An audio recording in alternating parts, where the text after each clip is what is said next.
Welcome to Building the Billion Dollar Business, the podcast where we dive deep into the strategies, insights, and stories behind the world's most successful financial advisors and introduce content and actionable ideas to fuel your growth. Together, we'll unlock the methods, tactics, and mindset shifts that set the top 1% apart from the rest. I'm Ray Sclafani, and I'll be your host. When you hear the term organic growth, what comes to mind? For most advisory teams, it's two things: new client acquisition and increasing wallet share from existing relationships. Both matter, both drive enterprise value, but today we're zeroing in on just one side of the equation, new client acquisition, and why most advisory firms are still winging it. Let me be clear, if your firm is serious about growing, new client acquisitions needs to be a system, not an accident. Right now, too many teams are hoping referrals just show up, chasing one-off introductions or relying on a founder's charisma. That's not strategy, that's survival. And that model doesn't scale. Let's start with capacity. Most firms cannot answer a basic growth question. How many new clients can you actually take on this year? And I don't mean wishful thinking or back-of-the-napkin estimates. I mean real capacity planning based on advisor bandwidth, service model complexity, onboarding workflows, team roles. If you don't know your firm's client carrying capacity, you have no business setting a new client target. You'll either overcommit and erode the client experience or undercommit and leave opportunity on the table. Scaling without clarity here is a fast track to burnout and broken promises. Let's talk about ideal client of the future. Not the ones you've attracted 5 years ago, not the ones who happen to find you, the clients who want to build your future around, the ones who align with your value, your process, and your aspirations. Here's the truth. Most firms don't have a current, clearly defined profile of their ideal client of the future, and even fewer have taken the time to align their service model, their fee structure, and marketing around that target.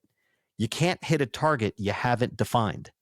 And if you're not filtering for fit, you're building a business full of compromises, clients that don't value your process, don't fit your model, and don't refer others like them. So let me ask you, if someone handed you a warm referral today, could you put a capability deck in front of them in under 30 minutes? One that's compelling, customized, and professionally designed? Believe it or not, most firms can't. They either don't have one, or what they have is outdated, generic, and internally focused. Your capability deck is your handshake before the handshake.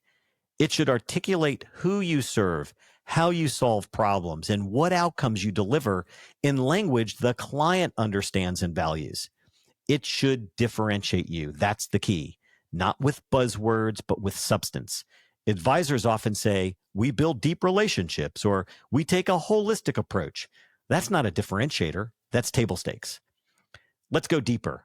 Ask yourself, in what markets or communities are you known as one of the top 3 advisory teams? Not, we work with business owners. We work with all rich people. That's too broad.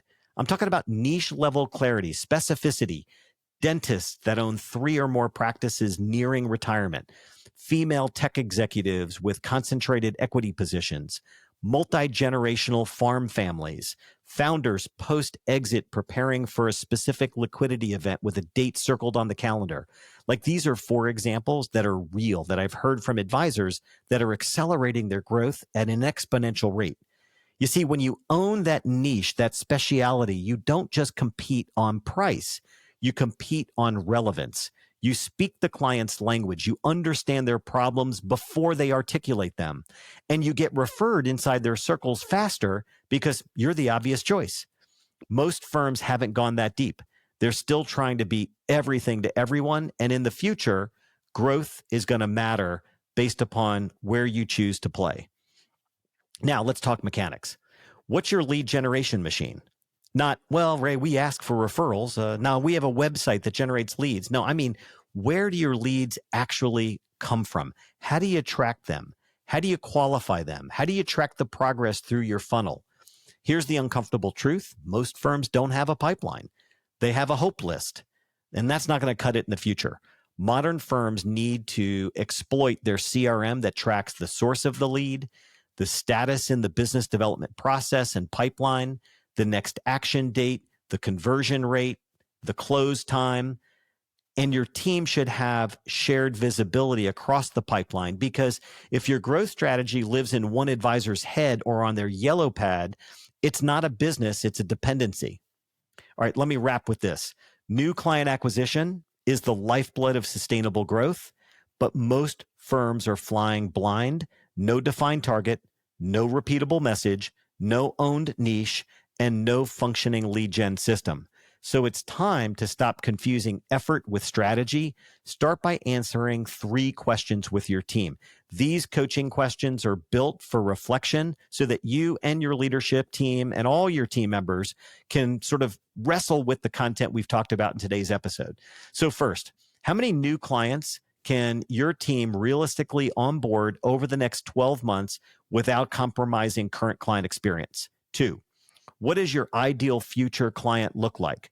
What parts of your brand message and the offer that you provide need to evolve so you attract more of those types of clients in the future? And 3, what specific steps are you taking to build a lead generation engine that's trackable, repeatable, and scalable? If this episode hit close to home, and I'm guessing for many of you it does, share it with your team. Use it as the spark to real conversation about whether your growth strategy is built to last. Well, thanks for tuning in, and that's a wrap. Until next time, this is Ray Sclafani. Keep building, growing, and striving for greatness. Together, we'll redefine what's possible in the world of wealth management. Be sure to check back for our latest episode and article.